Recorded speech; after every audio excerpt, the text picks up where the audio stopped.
सोचिए, जो व्यक्ति दिन रात आपकी सुरक्षा के लिए सड़कों पर खड़ा रहता है, जो आपकी एक पुकार पर सबसे पहले पहुंचता है, अगर वही पुलिसकर्मी और उसका परिवार उस जगह पर सुरक्षित ना रह पाए जहां उसे रहना है, तो यह सिर्फ एक समस्या नहीं बल्कि एक बड़ा सवाल बन जाता है। जिस पुलिस पर समाज की सुरक्षा टिकी है, अगर उसी पुलिस के सिर पर बनी छत ही कमजोर हो, तो यह सोच ही रूह कपा देती है। पुलिसकर्मी ड्यूटी पर रहते हुए हर दिन जोखिम उठाते हैं, लेकिन ड्यूटी खत्म होने के बाद उन्हें यह भरोसा होना चाहिए कि उनका घर, उनकी फैमिली और उनके बच्चे सुरक्षित हैं। पुलिस के लिए बनाए जा रहे रेसिडेंस सिर्फ सरकारी भवन नहीं होते, बल्कि एक परिवार की उम्मीदें होती हैं, जहां बच्चे की हंसी गूंजनी चाहिए, न कि दीवारों की दरारें चिंता पैदा करें। गोड्डा नगर थाना के पीछे बन रही पुलिस रेसिडेंस बिल्डिंग को लेकर जब अनियमितता और लापरवाही का आरोप सामने आया, तो यह मामला सिर्फ निर्माण तक सीमित नहीं रहा, बल्कि पुलिस कर्मियों की सुरक्षा, सम्मान और भविष्य से जुड़ा गंभीर मुद्दा बन गया।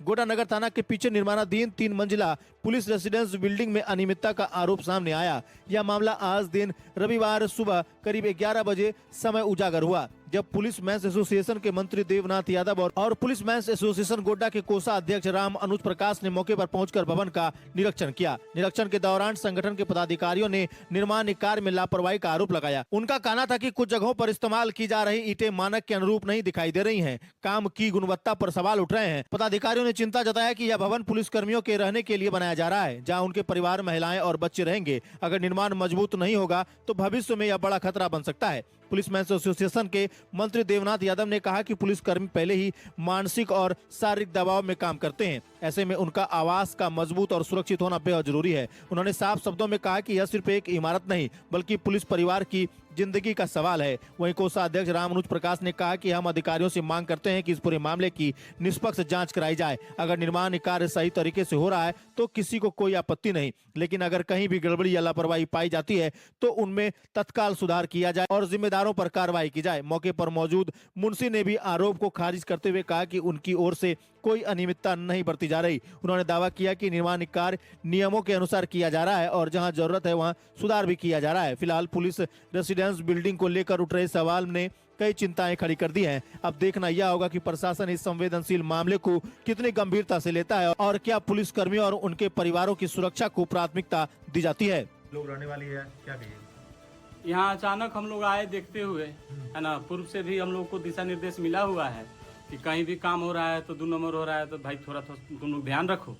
जब हम लोग यहाँ आए देखते हैं तो ऐसा ईंटा है जो हाथ से उठा के बिगने पे वो पूरा चूर हो जा रहा है। तो हम मुंशी को बोले कि भैया इतना घटिया ईंटा से आप काम करवा रहे हैं तो इसमें पुलिसकर्मी हमारा कल दिन रहेगा, कोई घटना हुआ तो इसका जिम्मेवार कौन होगा, है ना। तो ये बोलने लगे कि नहीं, हमारा जो ठेकेदार का आदेश है हम उसके अनुसार काम करवा रहे हैं। हमसे स्पष्ट बोले तो हम बोले कि अपने ठेकेदार को आने तक ये काम बंद रखिए और जब तक ये जांच नहीं हो जाता है तब तक ये काम बंद हो रहना चाहिए। क्योंकि भैया इतना घटिया ईंटा से ये काम हुआ है, छड़ भी और चाहे ईंटा जो भी हो, सब 8 नंबर नहीं 10 नंबर, ही कहा ही नहीं जाए कि कितना नंबर का ईंटा लगा हुआ है इसमें।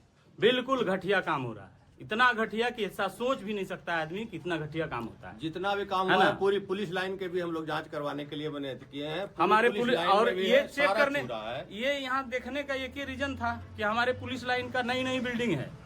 नई पुलिस लाइन का अभी 6 महीना पहले जो है हैंडओवर हुआ है, पूरा दीवार चूरा है, ना लाइट बत्ती बढ़िया जल रहा है, ना मोटर बढ़िया है। सब हम लोग पुलिस वाले पैकेट से लगा के, जीपी से लगा के उसको ठीक कर रहे हैं। तो वही चीज हुआ कि कहीं यहाँ भी वही ना हो जाए कि कल दिन हैंडओवर हो और फिर पुनः बिल्डिंग बननी है। ये 4 मंजिल है ना, 3 मंजिल है बिल्डिंग। तो 1 मंजिल में तो नीचे जो है पार्किंग नहीं वो तो अलग चीज है, लेकिन हमारे जो ऊपर जो भी है हर जगह जितने भी ईंटा है, अभी आपने बताया कि नहीं ये घोघा से मंगाए, तो घोघा के यही ईंटा है। कौन कंपनी है? जेके साइट के मुंशी हैं। हाँ, क्या नाम हुआ आपका? वशिष्ठ नारायण सिंह। इनका आरोप है कि अनियमितता हो रही है काम में आपके और दिख भी रही है, क्या कहिएगा इस पर? ईटा तो ठीक ही है, सीमेंट वाला घोंघा से ईटा आ रहा है, जो पटाने के ऊपर वो नॉर्मल हो जाता है, वही सूख जाएगा तो हार्ड हो जाएगा। और ये बंगला ईटा जो लग रहा है, बंगला ईटा ये नहीं, वो नीचे जो ईटा रखल है वो सोलिंग के लिए रखा हुआ है। क्या ये है? क्या ये रेसिडेंस है, पुलिस के फैमिली लोग रहेंगे? फैमिली रेसिडेंस है, तो उसमें तो और ज्यादा इसको मजबूत बनाना चाहिए था। हाँ, क्योंकि फैमिली रहेगी इसमें। बाहर जैसे 10 इंची है तो इसमें ये सीमेंट ईटा है और भीतर 5 इंची है जिसमें कि लाल ईटा है।